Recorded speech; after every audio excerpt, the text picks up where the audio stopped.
Hi everyone, welcome to Road to Cat 99. So I am again continuing this series जहाँ पे हम अच्छे अच्छे क्वेश्चंस ला रहे हैं डिफरेंट डिफरेंट एरिया से so that your basics get clear and you also get A confidence कि कितना भी डिफिकल्ट क्वेश्चन हो या कितना भी ऐसा क्वेश्चन हो जो आपको बहुत डिफिकल्ट लग रहा है या आपने वो टॉपिक से कोई क्वेश्चन नहीं करा still you can solve those type of questions and you will also get a different way of solving the questions, the most basic one, the most easiest one, right? So आज मैं questions लाया हूँ from CDC 9, right?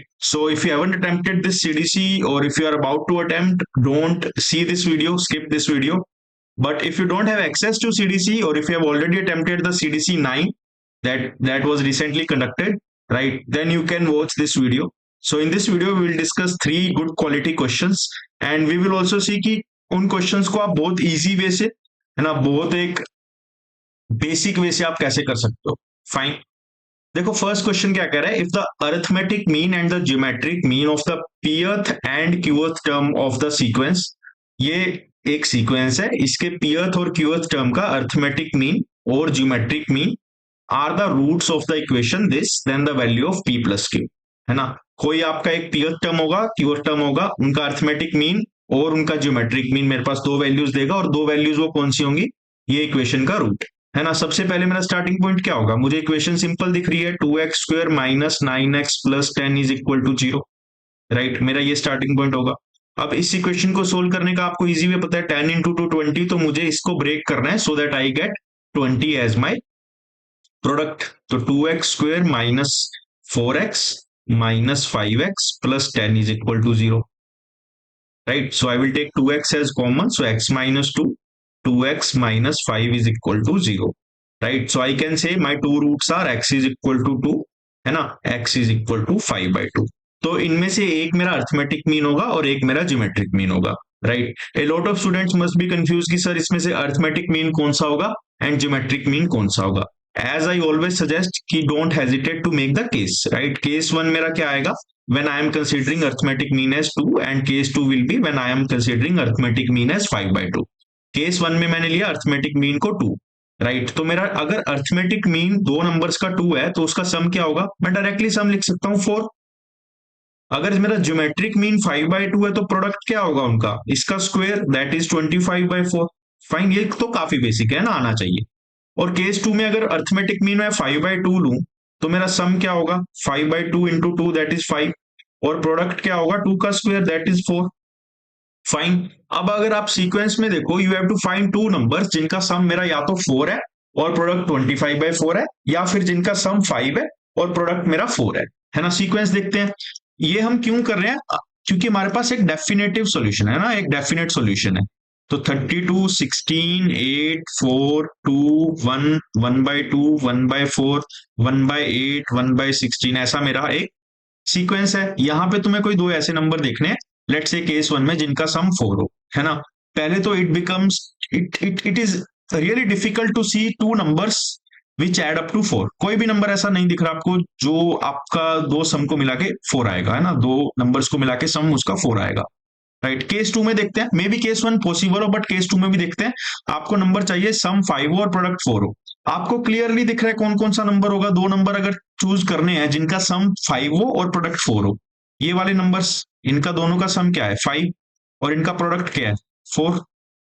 तो you will choose these two numbers, right. ये मेरा पीएथ term है या फिर ये पीएथ टर्म है, ये क्यूएथ टर्म है. आपको देखना है कौन सा टर्म है, ये फोर्थ टर्म है, ये सिक्स्थ टर्म है.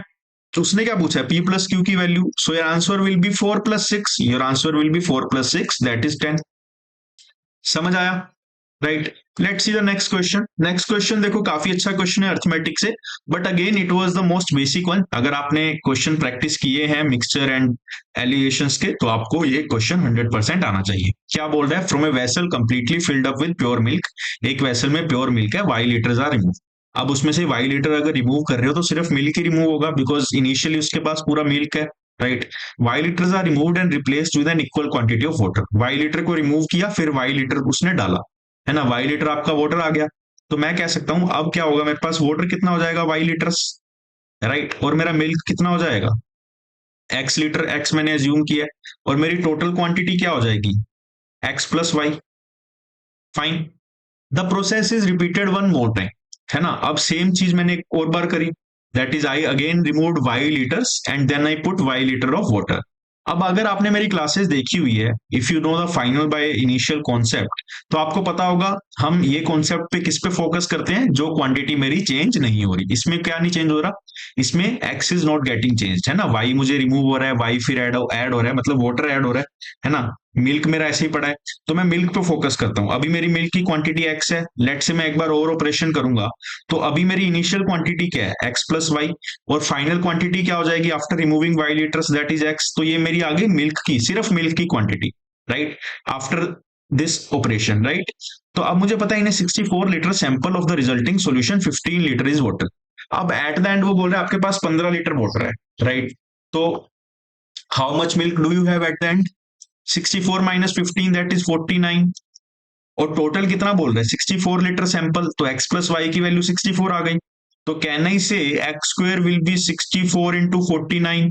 तो मेरे पास x की वैल्यू क्या आ गई, 8 इंटू 7 दैट इज 56 लीटर मेरे पास x आ गया। x की वैल्यू मेरे पास 56 आ गई, है ना। अगर x की वैल्यू 56 है तो कैन आई से y की वैल्यू 8 आ जाएगी। फाइन। अब ये बोल रहा है what percentage of milk is removed from the vessel in each iteration, right. अब देखो हर बार मिल्क कितना रिमूव हो रहा है in the form of percentage, आपको कुछ नहीं देखना, आपको फर्स्ट केस देखना है। फर्स्ट केस में मेरा पहले टोटल मिल्क कितना था, पूरा मिल्क ही था मेरा, जब बिल्कुल इनिशियल मैंने स्टार्ट किया था, right. I had complete milk, है ना, प्योर मिल्क। तो मेरा 64 मिल्क था, उसमें से कितना रिमूव हुआ था, 8 लीटर्स को रिमूव किया गया था। सो कैन आई से 8/64 मेरा था। 8/64 इज 1/8, और 1/8 सभी को पता होना चाहिए, 1/8 is equal to 12.5%। So 12.5 will be my answer. Fine. Next question देखते हैं।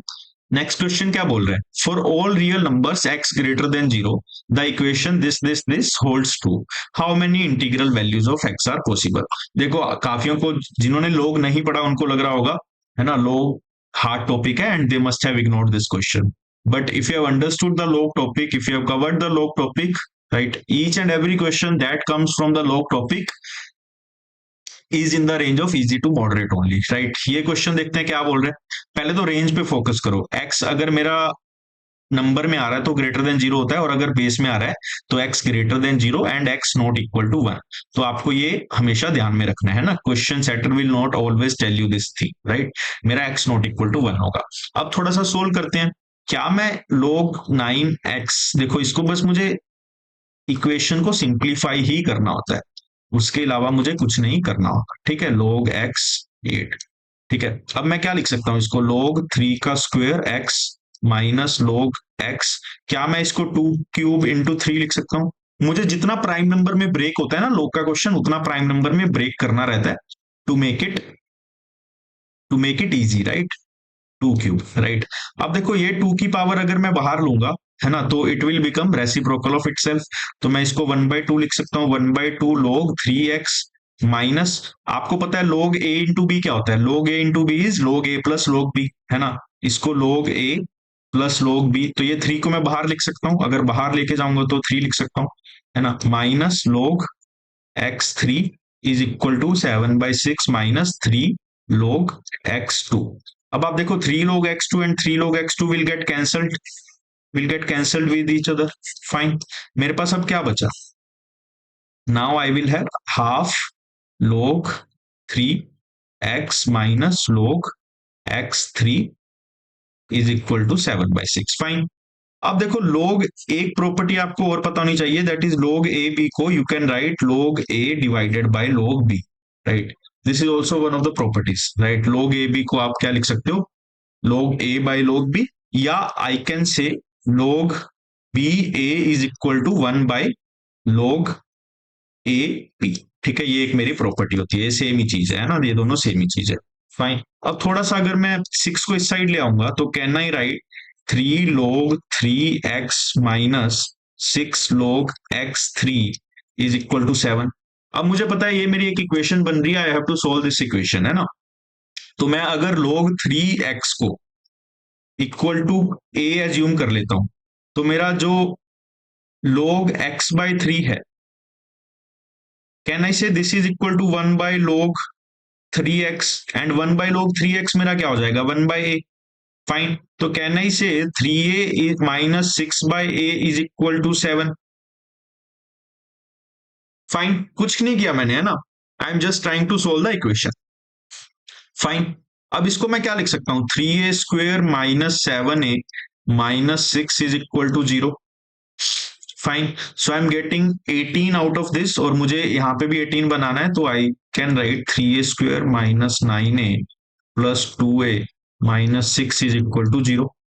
तो यहाँ से 3a अगर कॉमन लूंगा तो a minus 3a plus 2 is equal to 0। तो मेरी a की वैल्यू क्या आ गई, देखो मेरा ओरिजिनल a क्या था, log 3x, तो मैं लिख सकता हूँ a इज इक्वल टू 3 मतलब log 3x is equal to 3, and a is equal to minus 2/3 मतलब log 3x is equal to minus 2/3। इतना समझ आया सभी को? आई होप यहां तक किसी को कोई दिक्कत नहीं होगी। फाइन, अब देखो क्या है, x की एक वैल्यू आपकी क्या आ गई, 3 की पावर 3 दैट इज 27, एंड दूसरी x की वैल्यू क्या आ जाएगी, 3 की पावर माइनस 2/3। तो आपकी दो वैल्यूज पॉसिबल है x की, राइट। क्वेश्चन में क्या पूछ रहा है, how many integral values of x are possible. देखो इंटीग्रल कितनी पॉसिबल है, ये तो मेरी इंटीग्रल है, राइट, बट क्या ये इंटीजर है, ये डेसिमल नंबर होगा, तो आई कैन से only one integral value is possible, है ना। काफी लोग दो भी मार्क कराएंगे, but here the answer will be one. Fine, here my answer will be 1, and you have to also keep in mind कि x मेरा इक्वल टू 1 नहीं हो सकता, है ना, कई क्वेश्चन में आपको ये भी केस वो दे सकता है। Fine, so this is it for today. If you like the video, please like the video, please share it with your friends, and comment on what topic you want the next videos. Thank you and have a very happy day.